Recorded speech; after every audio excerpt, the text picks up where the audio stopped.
자, 그러면 이어서 시작하도록 하겠습니다. 자, 우리가 지금 노인 관련된 법들에 대해서 얘기하고 있는데 그 첫 번째로 하는 것이 이제 노인복지법에 대한 내용이에요. 자, 그러면 이 노인복지법이 우리나라에 만들어진 백그라운드가 어떻게 되는가, 이거를 우리가 한번 생각을 해 봐야 된다라는 거죠. 나름대로의 히스토리가 있는 거예요. 나름대로의 히스토리. 여러분들 생각하시기에 이 우리나라에 노인복지법이 왜 생겼을까요?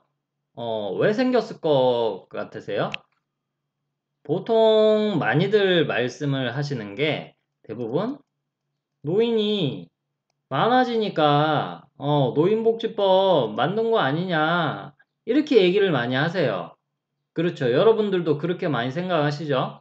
예, 그러면 지금부터 그게 맞는 말인지 한번 살펴보도록 하겠습니다. 자, 일단은 우리나라 노인복지법 같은 경우는요, 충격적이게 굉장히 늦게 생겼습니다. 1981년도에 생겼어요. 1981년. 자, 1981년에 생겼기 때문에 그럼 81년 이전에는 그럼 어땠냐?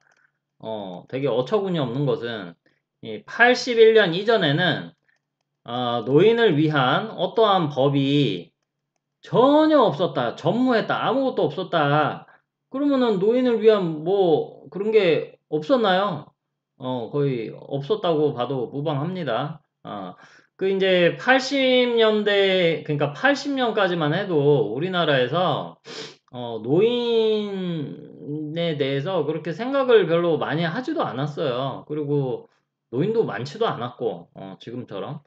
그렇기 때문에 굉장히 우리나라에서는 이 노인복지법 자체가 늦게 탄생을 한 거예요. 그래서 나중에 이제 필요에 의해서 이제 배경을 설명할 건데 어쨌든 그 이유는 나중에 설명을 하고 그래서 그 노인을 위한 무엇인가 해야 되겠어. 무엇인가 해야 되겠는데 하려고 보니까 뭐야?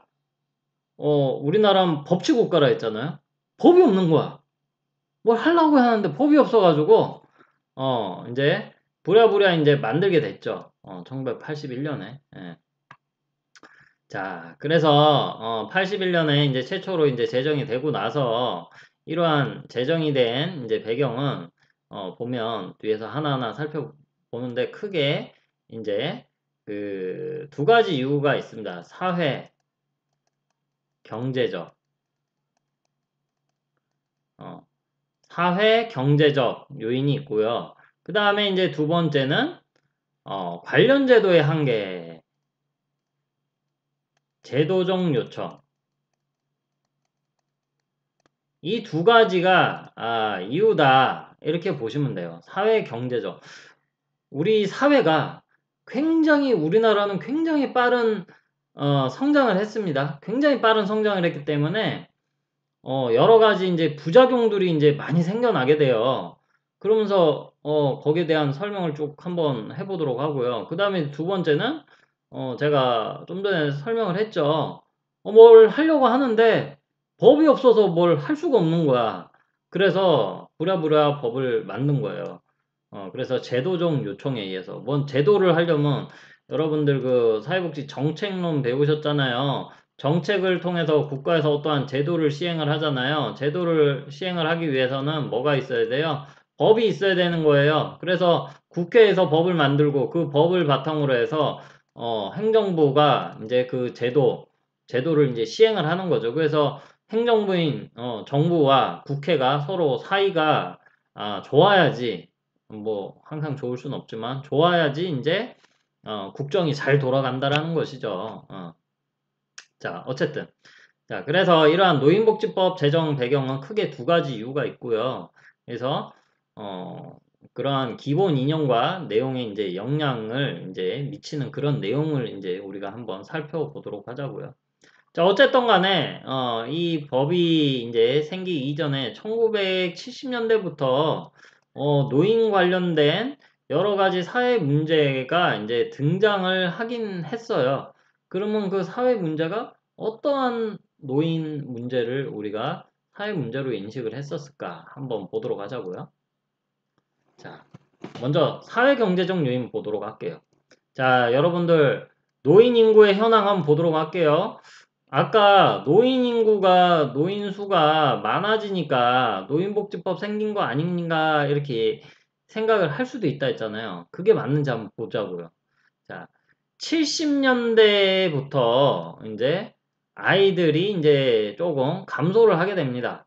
근데 여기서 감소해도 워낙 아이가 굉장히 많아서 예전에 아이들이 너무 많았어요. 너무나도 많았기 때문에 그거에 상대적으로 이제 좀 감소를 했다라는 소리예요. 자, 그러면 이제 65세 이상의 노인 인구가 증가를 했어요. 증가를 했어요. 한번 보자고요. 1960년에 노인 인구가 82만 명. 60년에 노인 인구가 82만 명. 지금 노인 인구 몇만 명이에요? 지금 우리나라 노인 인구가 800만이 넘어갑니다. 예. 거의 뭐 물론 세월이 좀 뭐 60년 정도가 지나긴 했는데 60년 만에 거의 한 10배, 60년 만에 거의 한 10배, 10배가 늘어났죠. 자, 근데 여기서 이제 유심히 보셔야 될 거는 구성 비율이에요. 노인 인구 비율이죠. 노인 인구 비율이 몇 프로가 됐냐 한번 보면 60년대 노인 인구 비율은 3.3%밖에 되지 않았다. 그러니까 지금은 우리나라 노인 800만 중에서 노인 인구 비율 우리나라 15% 넘어갔거든요. 이때는 3%밖에 되지 않았어요. 3%, 3.3% 정확하게는. 자, 근데 이제 여기서 이제 또 중요한 게 잘 봐야 돼요. 잘 보세요. 자, 60년에서 80년, 20년 늘어났어요. 20년. 자, 20년 지나고 나서 한번 살펴보니까 노인 인구가 이렇게 많이 늘어났네. 이렇게 볼 수도 있어요. 야, 노인 인구가 60만 명이나 늘어났네. 이렇게 볼 수가 있어요. 더하기 빼기 하면 60만 정도 나오죠. 자, 그런데 20년이 지났어. 자, 근데 여기서 보셔야 될 거. 자, 구성 비율이 보자. 20년이나 지났는데 구성 비율이 어떻게 돼요?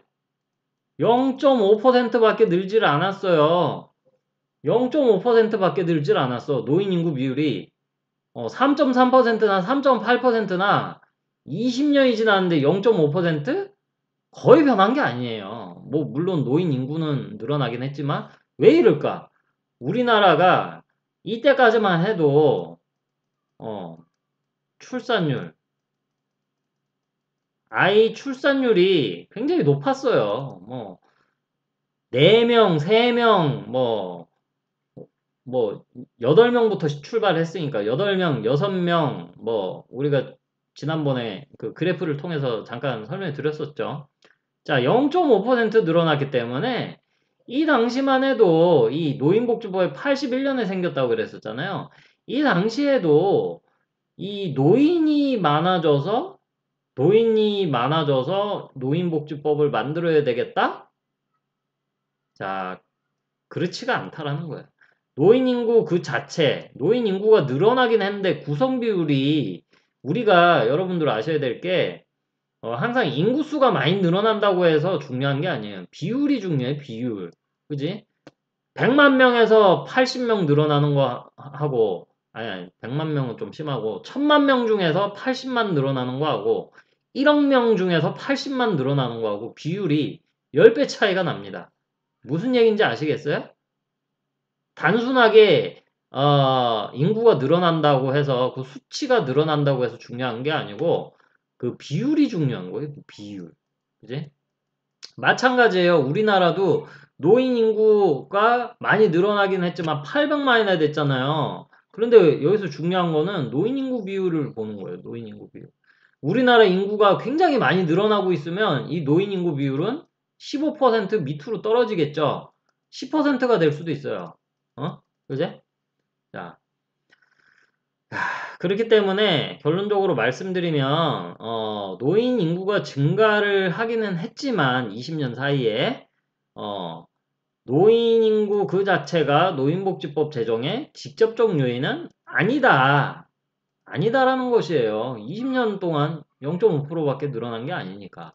자, 그러면 어떤 요인에 의해서 노인복지법이 만들어졌냐면 노인의 취업 문제 때문에 만들어졌어요. 노인의 취업.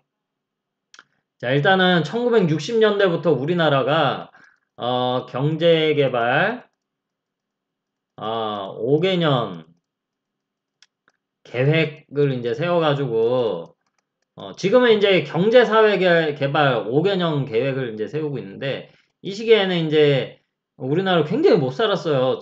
그 한국전쟁 끝나고 나서 되게 시끄러웠었죠. 그래서 힘들기 때문에 일단 잘 살고 보자 해서 뭐 새마을 운동도 하고 경제개발을 했습니다. 경제개발 5개년 계획을 세우다 보니까 우리나라가 농업국가였어요. 농업국가. 농업국가에서 이제 중화공업으로 이제 중화공업 이제 이게 뒤에 나오는 2차 산업이에요. 그래서 농업국가에서 이제 중화공업으로 이제 넘어가는 거예요. 중공업, 중화공업 이제 제조업 쪽이죠. 그래서 산업 구조와 취업 구조가 이제 변화하기 이제 시작을 하는 것이에요. 어, 그래서 급격한 산업화로 인해서 도시화가 이제 일어나게 되죠. 다시 말해서 옛날에는 그냥 촌에서 그냥 자녀들이 같이 부모랑 지내면서 당연히 그 아들 뭐 딸들이 그 지역에서 결혼을 해가지고 거기서 다시 또 농사를 짓고 그 가업을 물려받고 이제 그런 구조로 갔는데 이제는 이 그 경제 개발이 되니까 도시에 이제 여러 기업과 이제 공장들이 이제 생겨나기 시작을 하는 거예요. 그러다 보니까 이 농사 짓는 것보다 이러한 2차 산업 쪽으로 넘어가서 일을 하는 것이 돈이 더 되더라. 그러니까 이제 다, 그, 촌에서 이제 다 도시로 다 떠나는 거예요, 자녀들이.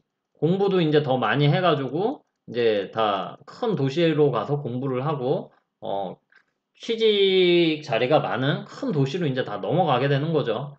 급격한 산업화, 이제 도시화가 동시에 이제 진행이 되는 거예요. 자, 그런데 이제 여기서 이제 노인의 취업에 이제 영향이 발생을 하게 됩니다. 자, 우리나라가 농업국가였다. 대부분의 노인들은, 이 당시에 대부분의 노인들은 산림업, 뭐 이런 데다 종사를 했단 말이에요. 대부분 이제 농업이죠. 그런데 종사를 했는데, 농업에 대한 이게 굉장히 그 비중이 줄어들게 되면서, 왜냐면 이런 게 훨씬 가치가 많고 외국에 수출하기도 좋거든요.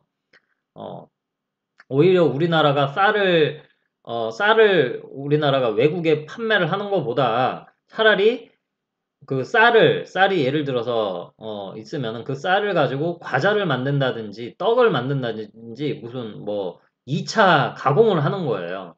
그러다 보니까 이제 중국이라든지 베트남이라든지 이런 데서 쌀을 오히려 우리나라가 수입을 해서 그거를 재가공해서 외국에 이제 판매를 하게 되는 거죠. 이제 뭐 예를 들자면 이제 그런 거예요. 뭐 그래서 뭐 우리나라는 자원도 없잖아요. 이렇게 천연 자원도 없죠. 천연 자원을 외국에서 수입을 해가지고 이렇게 중화학공업으로 해가지고 여러 가지들을 이제 섬유가 우리 또 대구가 또 유명했었잖아요. 섬유 뭐 이런 거를 해가지고 이제 그거를 외국에 이제 또 수출을 하게 되죠. 뭐 그런 식으로 이제 하게 됐다. 그러다 보니까 대부분의 노인은 농사 짓는 기술은 있는데 그러한 2차 산업, 그 공장에서 그러한 어떠한 그래도 나름대로의 어떤 지식도 있어야 되고 교육도 받아야 되고 해야 되는데 이 노인들은 뭐예요? 그 학력도 초등학교도 안 나온 분도 상당히 많았고 초등학교만 겨우 졸업하신 분들 심지어는 한글 모르는 어르신들도 상당히 많았다. 그러다 보니까 어떻게 돼? 구조가 1차 산업에서 2차 산업 이쪽으로 넘어가게 되니까 노인들이 이제 일자리가 이제 없어지는 거예요. 그러니까 81년에 노인의 취업률 20%, 그러니까 노인들이 이제 손가락 빨고 있어야 되는 거죠. 쌀값도 이제 폭락을 하게 되는 거죠. 그러면서 노인들은 이 당시에 대부분, 어, 농업이나 자영업에 이제 종사를 하게 됐습니다. 이제 좀 이제 생각 있으신 분들은 이제 농사 짓다가 도시로 건너와가지고 무슨 구멍가게 같은 거라도 이제 하시게 되는 거죠. 자, 그래서 이 법 제정 당시에 산업구조 기술 근대화로 노인의 이제 취업난으로 인해서 노인복지법이 생겼다. 여러분들 좀 그래 생각을 해주세요. 자, 그러면 이 구조를 한번 보도록 하자고요. 자, 1950년, 55년하고 이 중간 다 뺄게요. 모르셔도 돼요. 자, 흐름만 아시면 되는데 이 수치는 중요하지 않아요. 자, 1955년. 자, 우리나라 1차 산업, 2차 산업, 3차 산업. 자, 1차 산업이 뭐예요? 1차 산업이 농업, 어업, 산림업, 이제 이러한, 그런 것을 이제 얘기하는 거고, 2차 산업은 이제 중공업, 이제 중화학공업, 뭐 이런 거죠. 그 다음에 3차 산업은 이제 서비스업, 이런 거죠. 관광업, 이런 거. 그래서 우리 예를 들면 사회복지 사업, 이런 것도 3차 산업이에요. 서비스업이니까, 그죠? 자, 이런 식으로 이제 하게 되는데, 이 비율을 보셔야 돼요, 비율. 자, 55년에 자, 1차 산업 비율이 거의 한 80%예요. 80%. 2차 산업은 4.7%, 3차 산업은 16.7%. 자, 그러다가 이제 60년대 넘어오면서 이제 이게 이제 1차 산업이 이제 쭉쭉 떨어지기 시작하고 2차 산업과 3차 산업이 이제 올라가기 시작을 합니다.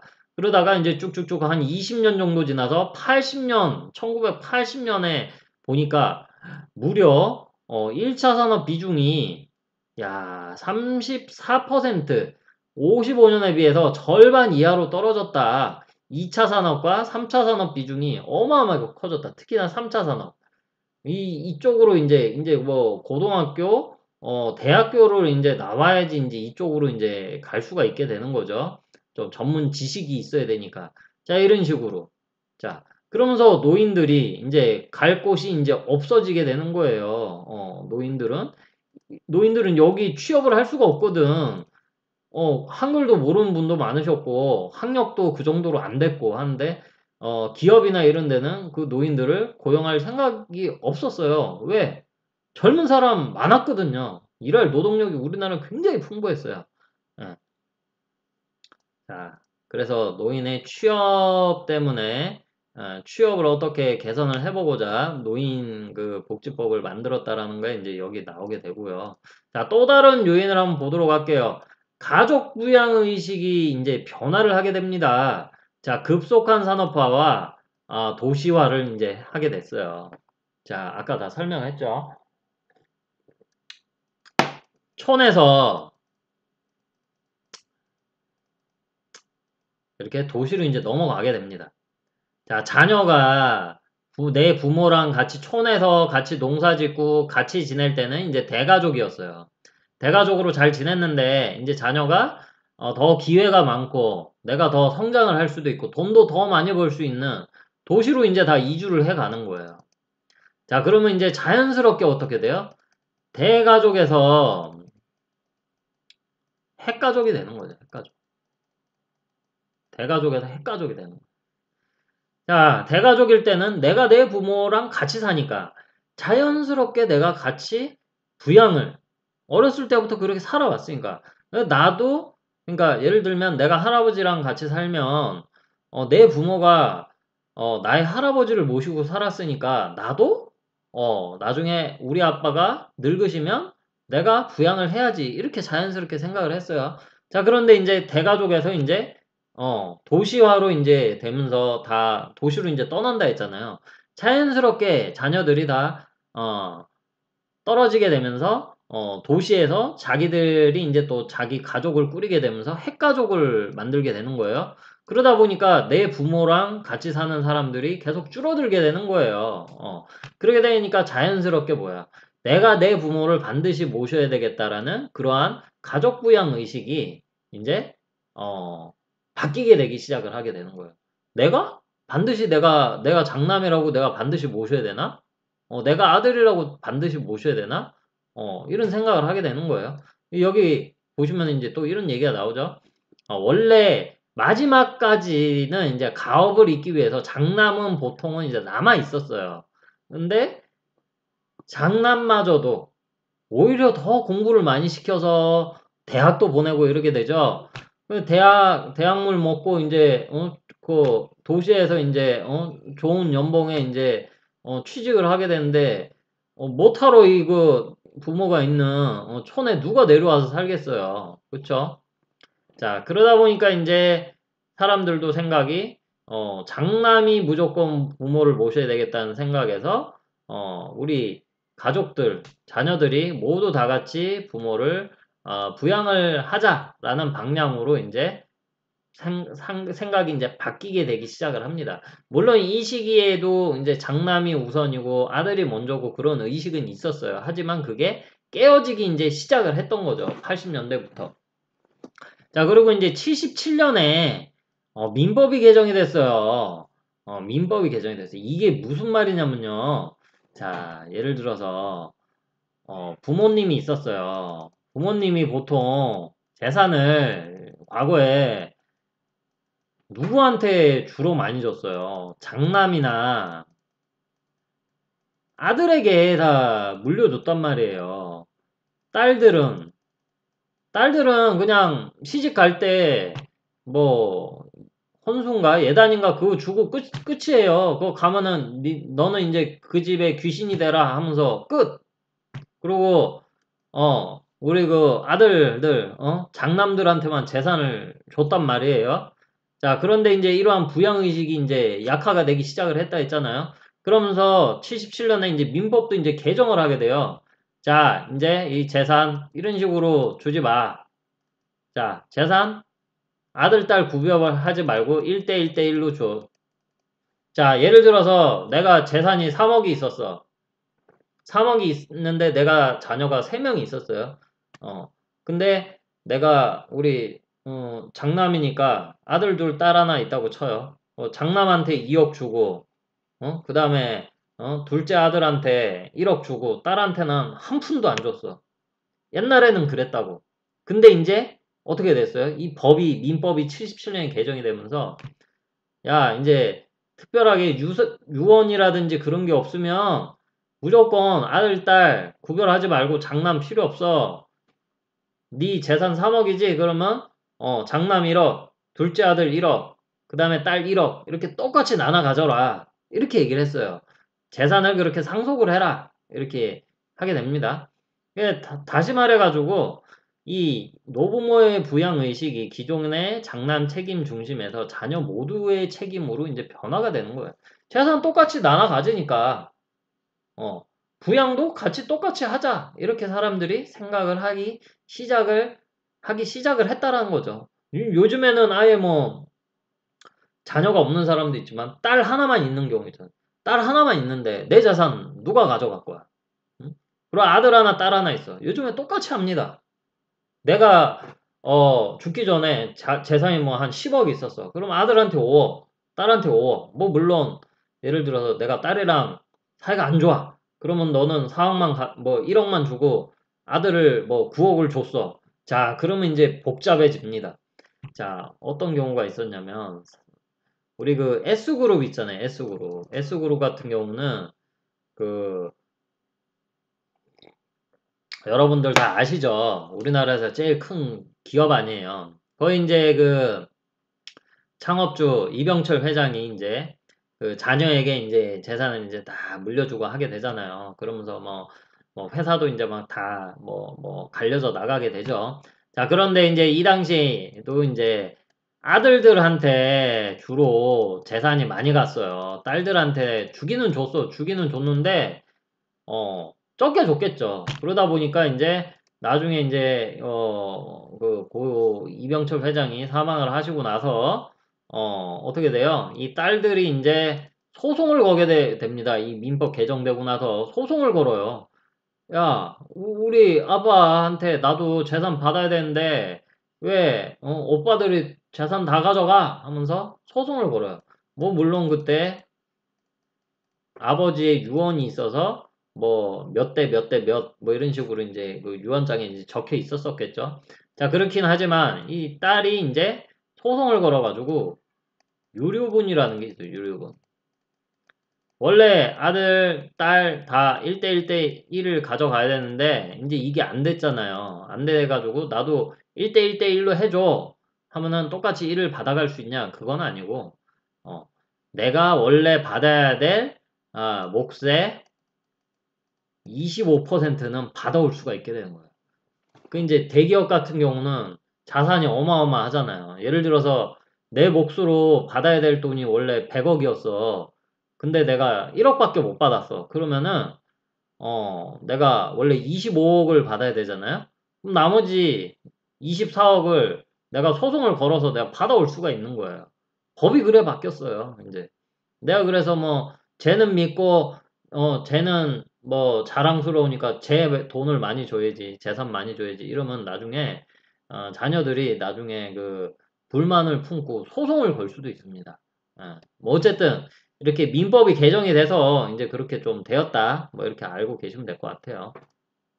자, 그래서 어쨌든 간에 중요한 건 가족 부양 의식이 변화가 돼서 부모를 장남이 아니고 자녀 모두 같이 부양을 해야 된다. 이런 식으로 이제 바뀌게 됐다.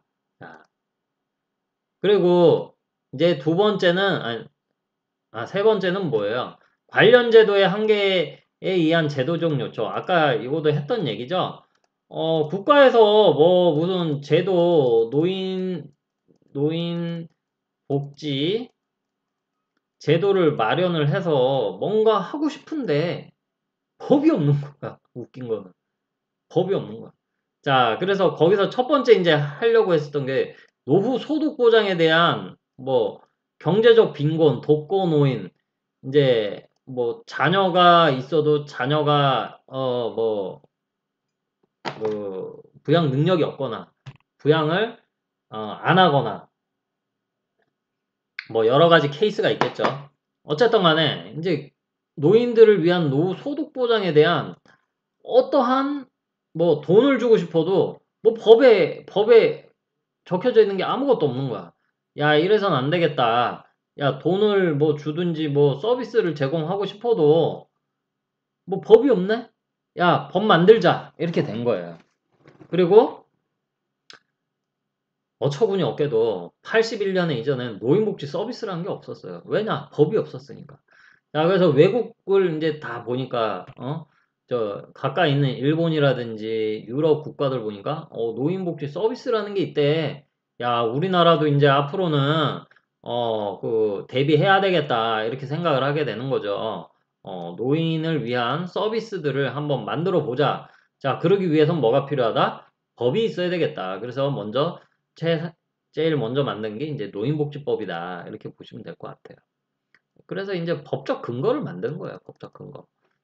그래서 이 정리를 해보면 핵가족에 따른 부양의식의 변화와 부양의식이 이제 약화가 됐죠. 그 다음에 노인의 빈곤 문제, 그리고 노인의 지위와 역할 상실, 그 다음에 노인복지 관련된 서비스를 제공을 하기 위한 뭐 여러 가지 시설. 이전엔 노인복지 시설도 없었어요. 뭐 물론 뭐 사설로 운영하는 건 있었지만 법적 근거가 없었던 거죠. 자, 노인복지 서비스들을 뭐 제공하기 위한 노인복지 시설, 뭐 이런 것도 노인복지법에 이제 넣게 되는 거고요.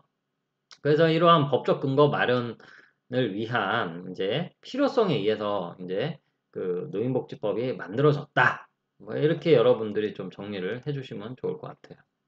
자, 그리고 나서 노인복지법이 이제 뭐 개정이 쭉 됐다라고 했는데 뭐 복잡하니까 이거를 뭐 여러분들이 다 기억하실 필요도 없고요. 나중에 필요하면 여러분들이 그때 가서 책을 열어보거나 요즘에 인터넷 잘 돼 있잖아요. 딱 노인복지법 딱 치면 법제처에 다 나와 있어요. 그리고 그 히스토리 다 나오거든요. 개정됐던. 그거 보시면 됩니다. 자, 그러면 뭐 몇 가지만 한번 보면요. 뭐 1989년에 이 법이라는 것은 완벽하지가 않습니다.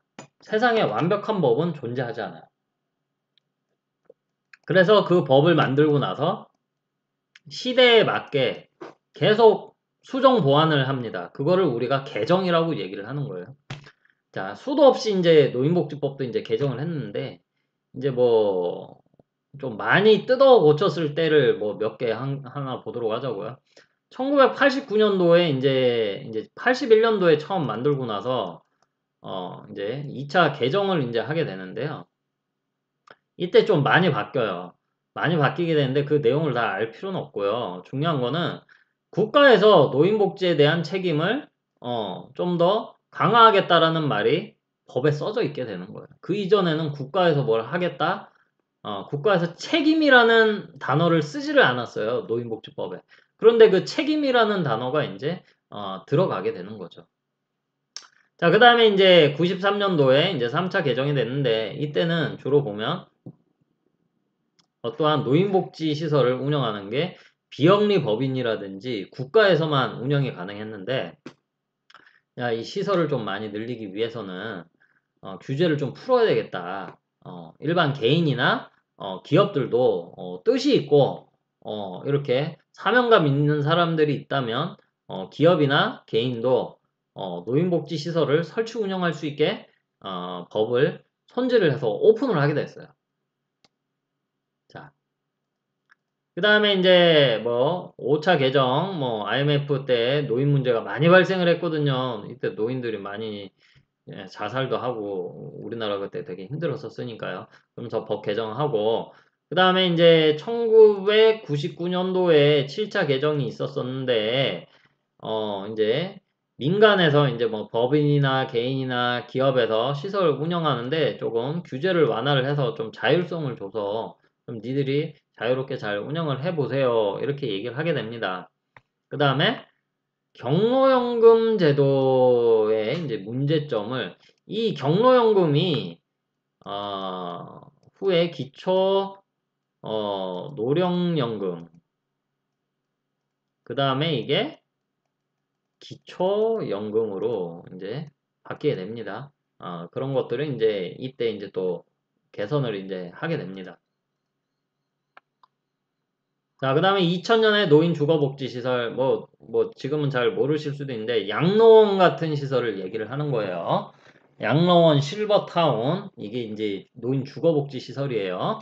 그 다음에 2004년도에 이제 좀 중요한 겁니다. 노인 학대를 받았을 때, 그거를 전문적으로 조사하고, 어떻게 예방시키기 위한 뭐 여러 가지 교육, 보호를 위한 어떠한 장치가 전혀 없었어. 그래서 노인의 긴급 전화, 노인의 전화, 그 다음에 노인보호 전문기관, 대구에 노인보호 전문기관이 있죠. 그쵸?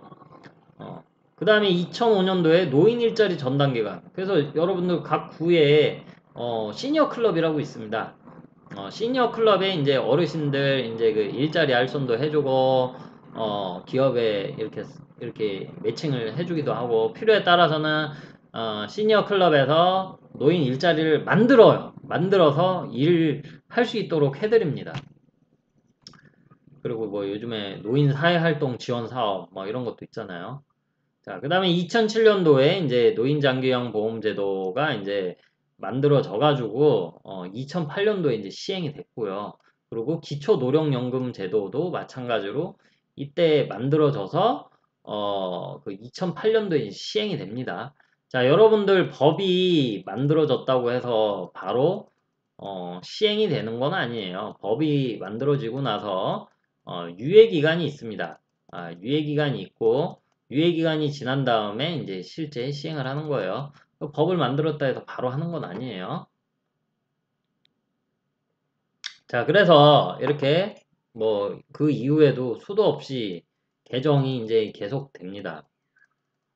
자, 그래서 보면은 뭐 개정이 되는 이유는 노인을 둘러싼 여러 가지 정치, 사회, 문화 관련된 이제 환경 변화가 계속 일어나기 때문에 노인이 가지는 다양한 욕구도 우리가 계속 바뀌게 되겠죠. 그렇기 때문에 이 개정이 계속 되는 거예요. 그래서 노인복지시설 종류가 예전에 2개, 3개였는데 지금 4개, 5개, 6개, 7개 이런 식으로 종류가 늘어나는 이유가 노인의 욕구가 다양해지니까 그 욕구를 충족해 줄 수 있는 전문 시설들을 계속 만들게 되는 거예요. 자, 이 정도로 보시면 될 것 같아요. 자, 그 다음에 이제 우리나라의 노인복지법의 이제 히스토리를 한번 봤고요. 그 배경과. 그 다음에 특징을 한번 보면 그 노인의 경제적 빈곤을 해결하고 자, 일단은 1차적으로는 해결이죠. 근데 이제 가장 중요한 거는 이제 예방. 예방이 가장 중요하죠. 빈곤하지 않도록 사전에 이제 여러 가지 이제 지원을 이제 한다라는 이제 내용들이 이제 노인복지법에 이제 들어가게 돼요. 그래서 노인의 취업과 주거. 취업은 일하는 거, 주거는 뭐예요? 사는 거, 장소. 그죠? 그 다음에 여가. 여가 생활, 취미 생활, 뭐 교육, 배우고 막 이런 거 있잖아요. 그 다음에 노인 소외 문제 등으로 인해 가지고 여러 가지 많이 발생하잖아요. 노인 학대라든지, 그쵸? 자녀들이 돌보지 않고 막 그런 것들. 보건 의료 뭐 이런 것들을 다 해가지고 7장 62조. 뭐 법을 아시면 좋지만 그때그때 계속 바뀌기 때문에 여러분들이 들어가서 보시면 됩니다. 자, 이 정도로 보고요. 그러면은 우리나라 노인복지법의 내용을 보면요. 우리나라 노인복지법, 우리가 사회보장이라고 하면 크게 이제 세 가지로 이제 얘기를 하잖아요. 사회보험, 그 다음에 공공부조, 그 다음에 사회복지 서비스. 이 세 가지를 우리가 합쳐서 사회보장이라고 얘기를 하잖아요. 자, 그러면 우리가 노인복지법에 있는 이런 내용들은 다 뭐예요? 사회복지 서비스를 이제 얘기하는 거예요. 그래서 사회복지 서비스법에 이제 속해요. 그래서 돈으로 뭐를 보장을 해주거나, 뭐 현금급여를 제공을 해주거나 이런 거는 이제 사회보험이나 이제 공공부조죠.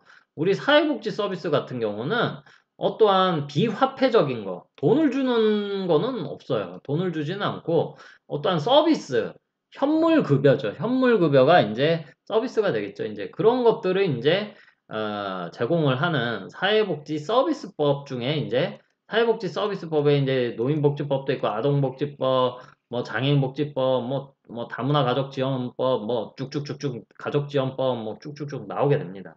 그래서 여기에 이제 속하게 된다. 이렇게 여러분들이 이해를 해주시면 될 것 같아요. 자, 다음은 이제 우리가 노인복지법 했고요. 이제 두 번째는 저출산 고령사회 기본법을 우리가 보도록 하겠습니다. 왜 저출산과 고령사회를 왜 묶었을까? 왜 저출산과 고령사회? 뗄래야 뗄 수 없는 관계니까 같이 묶어서 보는 거예요. 제가 앞에서 잠깐 얘기를 했었었죠. 우리가 노인 인구가 많아지는 것에 대해서만 초점을 맞추지 말고 노인 인구 비율이 커지는 것에 우리가 초점을 맞춰야 된다라고 얘기했었잖아요. 자, 노인 인구 비율이 커지는 이유가 뭘까요? 노인 인구 비율이 늘어나는 이유는 뭘까요? 왜 그럴까? 뭐 물론 노인 인구가 많아지니까 늘어나는 거 아니겠냐. 맞는 말이에요. 자, 그런데 더 중요한 건 뭐예요? 노인 인구가 계속 비율이 많이 늘어나는 가장 큰 이유는요. 저출산 때문에 저출산. 노인 인구는 많아지고 있는데, 노인 인구는 많아지고 있는데, 아이 숫자는, 그러니까 아동 숫자는 계속 줄어드는 거예요. 저출산. 자, 그러니까 노인 인구 비율이 급속도로 커지는 거예요. 그래서 우리나라가, 자, 앞에 그 1장인가 2장에서 설명드렸잖아요. 우리나라는, 고령화 속도가 굉장히 수직 상승을 한다. 다른 나라 같은 경우 이렇게 완만하게 증가를 하는데, 그 이유는 저출산 때문에. 그래서 이 저출산과 이 고령 사회를 묶어가지고, 기본법으로 이제 만들게 된 거예요. 2005년에 만들었습니다. 자, 그래서 저출산을 극복하기 위한 여러 가지 이제 대책을 이제 마련하기 위해서 이 법을 이제 만들었고요. 그 다음에 노인의 이제 뭐 의료라든지 사례 관리 뭐 이런 것들을 하기 위한 이제 뭐 그런 것들을 이제 여기에 이제 이 법에다가 이제 넣게 됩니다. 자, 그거를 한번 자세히 한번 살펴보면 자, 저출산 고령사회 기본법을 통해서 국가에서 이제 저출산 고령사회 기본 계획을 5년마다 이제 이렇게 시행을 하게 돼요. 5년마다 시행을 하게 되는데, 자, 벌써 3차예요. 올해까지가 이제 3차예요. 내년 되면 이제 이게 4차로 이제 넘어가게 되겠죠. 그래서 올해 이제 4차 저출산 고령사회 기본 계획이 이제 지금 이제 다 세웠지 싶어요. 다 세워가지고 이제 조만간 이제 발표를 하겠죠. 근데 이제 뭐 코로나 막 이런 것 때문에 뭐 발표가 늦춰지고 있는 걸로 생각이 듭니다. 자, 어쨌든 자, 그래서 여기 안에는 뭐예요? 저출산을 위한 대책이 뭐예요? 출산율. 출산율을 올리자라는 거예요. 아이를 많이 낳게 만들어 보자. 그 다음에 노인 빈곤율을 낮추자. 우리 그 또 그림 이전 시간에 또 배웠었죠. 노인 빈곤율 우리나라 OECD 국가 중에서 가장 높다 그랬었잖아요. 거의 한 48%. 근데 전체 노인의 48% 정도가 상대적 빈곤하다라는 것을 느끼고 있다. 그래서 이 노인 빈곤율을 49.6%, 이거 39%로 줄이자. 출산율은 1.21에서 1.5. 이거는 지금 실패를 했고, 이거는 성공을 했어요. 자, 저출산 대응 정책을 한번 보도록 하자고요. 일단은 우리가 이렇게 생각을 해야 돼요. 그 아이를 많이 낳아라 이렇게 얘기하기 이전에 아이를 낳는데 이렇게 뭐라 해야 되지? 에, 적합한 환경을 우리 사회에서 만들어 줘야 되는 거예요. 지금은 우리네 나라가 그렇지 못하고 있기 때문에 이 출산율이 올라가지 않고 더 떨어지고 있어요. 자, 그래서 어쨌든 그러한 출산율을 올리기 위해서 여러 가지 대책을 하고 있는데 뭘 하고 있는지를 한번 보도록 하자고요. 일단 기혼 가구가 뭐예요? 결혼한 가구를 얘기하는 거죠. 결혼을 했는데 이제 아이를 낳았어. 아이를 낳았는데 이제 뭐 유치원이나 이제 어린이집을 보내게 되겠죠. 그러면 이제 보육료를 이제 면제해 주는 거예요. 그러니까 아이 키우는데 돈이 많이 들어간다. 그거를 좀 줄여주겠다. 그래서 보육료가 그 무상 보육이잖아요. 그죠? 그 다음에 만혼자, 비혼자. 근데 결혼한 사람이 아니고 결혼을 늦게 한 사람도 있을 거고, 결혼을 안 한 사람도 있겠죠. 그걸 한번 살펴보니까, 결혼을 했는데 늦게 했어. 왜 늦게 했냐? 왜 늦게 했냐? 일단은, 문제가 뭐예요? 결혼을 늦게 하거나, 결혼을 안 하는 사람들에게 왜 결혼 안 하세요? 이러면은, 지금 우리나라의 가장 큰 문제가 뭐예요? 일자리. 일자리 하고요, 주거예요. 이렇게 젊은 사람들한테 붙잡아 놓고, 결혼하실 거예요? 물어보면 결혼하겠다는 사람이 요즘에 많지가 않습니다. 왜 결혼 안 하세요? 일단 제가 지금 안정이 안 돼 있어서요. 안정이 안 됐다는 게 무슨 얘기예요? 내가 내 직장 생활이 지금 불안정하다. 뭐 이렇게 뭐라 해야 되지? 그 계약직이라든지, 정규직이 아니고 뭐 그런 경우. 어, 그렇기 때문에 이제 불안한 거죠. 그러니까 내가 섣불리 결혼을 하겠다는 생각을 가지지 못하는 거예요. 자, 그 다음에 또 두 번째, 뭐가 있겠어요? 주거. 주거 무슨 문제가 있을까? 지금 집값이 너무 올랐잖아요. 옛날에는, 한 80년대 도시 근로자, 예를 들어서 서울 같은 경우는 서울 기준으로 80년대 도시생활 근로자가 주택 부금이라든지 이런 거 넣고 저축하고 그때는 뭐 이자가 셌으니까 뭐 그런 것도 있겠지만 열심히 살아가지고 하면 한 5년 정도면 집을 샀어요. 집을 사서 자기 요 아파트를 사서 살았단 말이에요. 근데 지금은 뭐 일반 직장 생활을 하는 사람이 결혼을 해서 맞벌이를 해서 이렇게 서울에서 집을 살려면 버는 돈을 한 푼도 안 쓰고 모아서 한 15년을 모으면은 집을 살 수가 있대요. 그러니까 말이 돼요. 집을 사기가 너무 힘들다는 거죠. 주거가 안정이 안 돼 있으니까, 어? 여러분들 그거예요. 우리가 동물의 왕국을 표현을 해서 좀 죄송한데, 짐승들도 그래요. 짐승들도 새끼를 낳기 전에, 자기 보금자리를 먼저 확보를 하고 나서, 확보가 되지 않으면 새끼를 만들지 않습니다. 어? 자식을 가지지 않아요. 사람도 똑같은 거예요. 내가 살 곳이 불안정하게 되면, 어, 자녀를 가질 생각을 별로 안 해요. 어, 그렇다는 거죠. 결혼할 생각도 잘 하지 않고. 자, 그래서 이 일자리하고 이 부동산을 잡아야지. 이게 안 되면은 우리나라는 일단은 그 혼인율이라든지 저출산을 잡기가 너무 힘들어요. 자, 그래서 이 일자리에 어마어마한 돈을 때려 붓고 있죠. 예? 거의 조 단위로 때려 붓고 있습니다.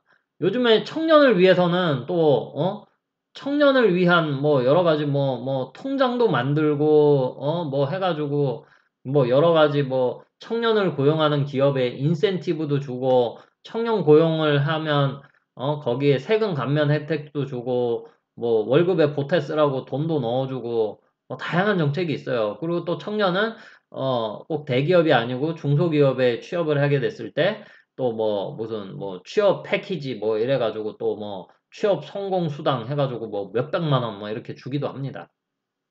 이렇게 여러 가지를 많이 하고 있어요. 자, 그 다음에 주거. 이미 민간 주택 건설사에서 민간 기업에서 만드는 주거 아파트 형태들이 이제 너무 비싸잖아요. 서울에 비싼 아파트는 평당 1억이 넘어가요. 평당 1억. 30평이면 30억이에요. 그걸 어떻게 사? 불가능하죠. 자, 그러니까 이제 이러한 신혼부부라든지, 뭐, 사회 초년생, 여러분들도 포함돼요. 대학생도 포함돼요. 이거 행복주택을 만들게 되면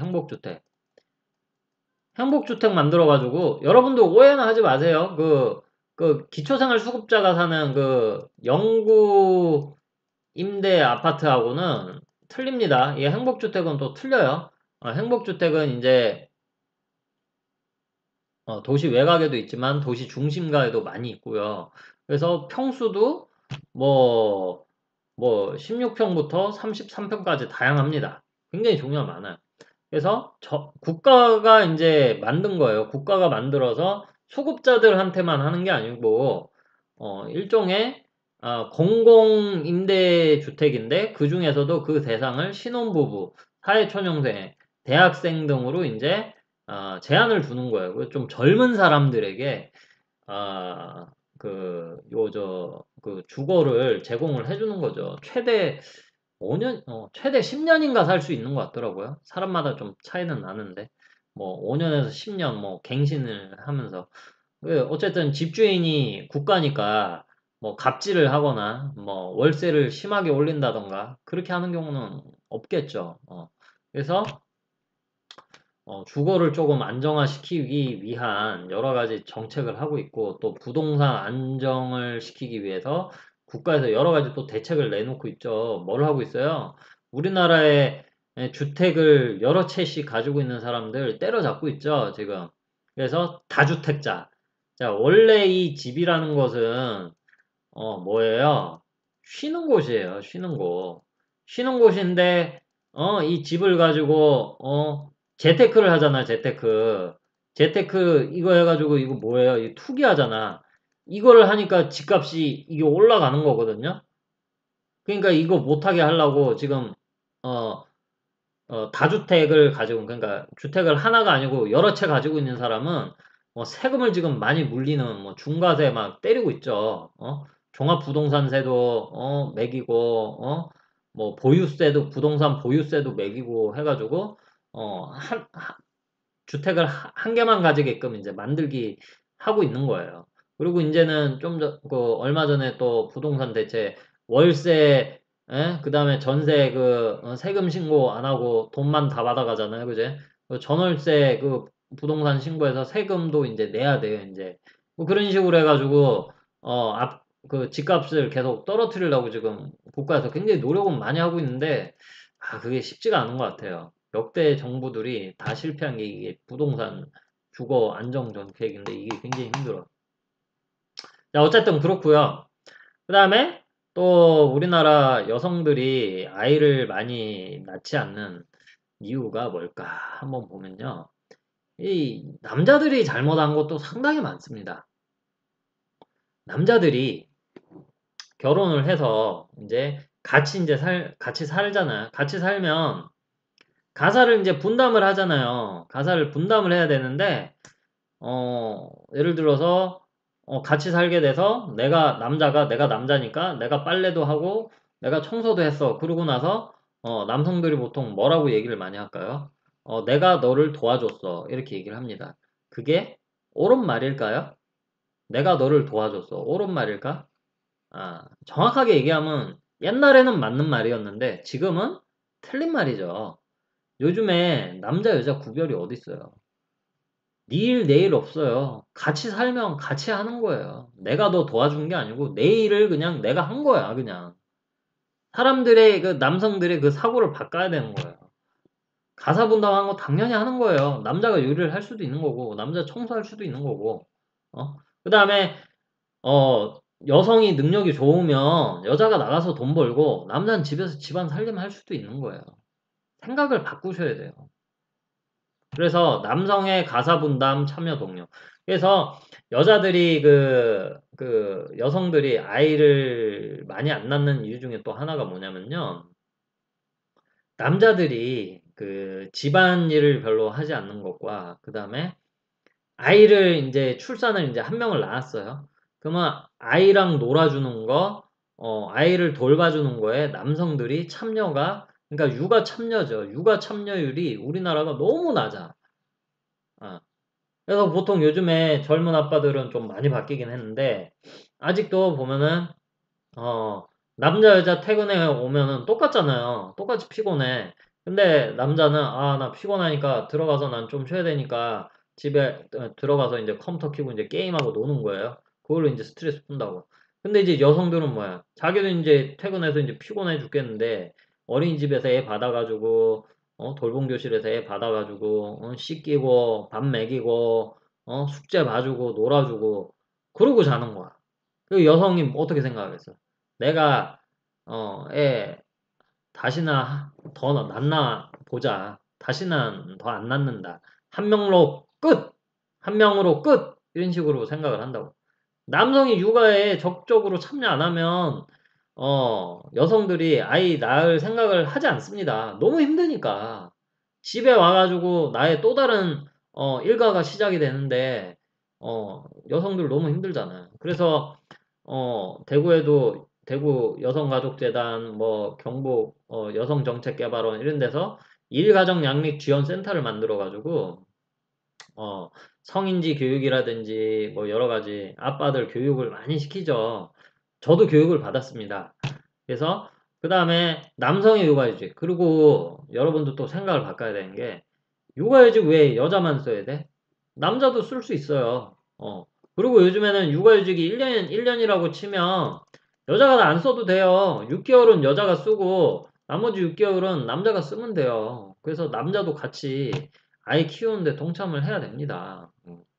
그리고 요즘에는 또 사회가 또 환경오염이 많이 돼가지고 불임이 진짜 많아요. 제 주변에도 보면 임신이 잘 안 돼. 임신을 해도 자꾸 유산을 하고 뭐 별의별 케이스가 다 많은데 아무튼 간에 뭐 이유는 불명확하죠.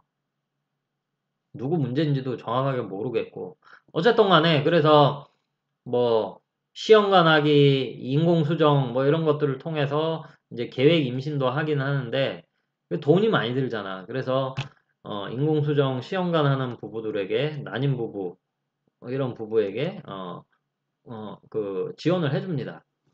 그래서 돈이 되게 많이 들어요. 몇백만 원씩 드는데 그거 어, 뭐 무기한으로 지원을 해주진 않고 몇 회 해가지고 이렇게 지원해준다 하더라고요. 어쨌든 이렇게 저출산 대응 정책이 있고요. 그 다음에 이제 고령사회 대응 정책이 있습니다. 고령사회 대응 정책. 그러니까 고령자들의 이제 빈곤율을 감소시키기 위한 대응 정책이죠. 그래서 고령자들을 위한 사각지대, 국가에서 관리가 잘 안 되는 사람들, 그리고 건강관리 잘 안 되는 사람들, 이거 어떻게 해야 되냐. 그리고 병원 많이 가잖아요. 병원에 이제 입원하게 되면 간병비 부담, 이 자녀가 없는 사람은 어떡하라고. 간병비 어떻게 감당해. 요즘에는 병원에서 포괄간호 서비스 이런 거 하죠. 그 다음에 고령자 고용정책. 노인 빈곤율 줄이기 위해서 가장 좋은 게 고령자 고용정책. 일할 수 있는 노인은 일자리를 주는 거죠. 그래서 큰 돈은 못 벌더라도 노인 사회활동 지원 사업을 통해 가지고 사회 참여도 하고 자기가 돈도 벌어가고 좀 더 안정이 되는 거죠. 그런 것도 하고 기초연금도 받고 그리고 뭐 연금 받을 수 있는 또 연금도 받고 그러면은 빈곤율이 계속 낮아지는 거예요. 그래서 우리나라는 지금 노인 빈곤율 좀 줄어들었습니다. 근데 이 출산율이 지금 보면은 여기 나와 있나? 아, 여기 안 나오는데 지금 우리나라는 이 출산율이 오히려 더 떨어졌어요. 더 떨어져서 지금 2019년에 0.92가 됐어요. 0.92. 야, 2015년만 해도 1.2였는데 2.9. 더 떨어졌어. 서울은 0.7이에요. 자, 여러분들이 2000년대생이라고 2000년 뭐 1999년생들이잖아요. 이때만 해도 60만 정도 1년에 태어나는 아이들이 한 60만 3만 명, 4만 명 뭐 이 정도 태어났거든요. 근데 지금 뭐 작년 기준으로요.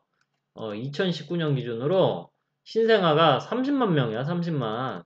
여러분들 때보다, 절반으로 줄었어요. 아이 숫자가 그만큼 얼마 안 된다는 거예요. 얼마 안 돼요.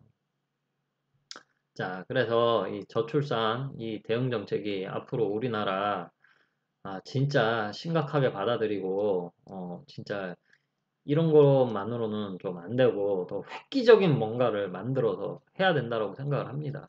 저 높으신 분들이 뭐 보건복지부라든지 행정부에서 좀 획기적인 이런 정책들을 통해서 저출산을 극복을 해야 돼요. 안 그러면 우리나라가 앞으로 굉장히 점점 더 힘들어질 걸로 생각이 듭니다. 아직까진 괜찮아요. 자, 그래서 이렇게 해서 저출산 고령사회 기본법 까지 했고 그 다음에 이제 고용상 연령 차별 금지 및 고령자 고용 촉진, 고령자 촉진법이라고도 얘기하는데 아, 어, 여기 그 세 번째 법부터는 다음 시간에 하도록 하겠습니다. 그래서 오늘은 노인복지법과 저출산 고령사회기본법에 대해서 얘기를 했고요. 다음 시간에 고령자 고용촉진법에 대해서부터 하도록 하겠습니다. 자, 그러면 이번 주는 여기까지 수업을 하도록 하겠습니다. 수고 많으셨습니다.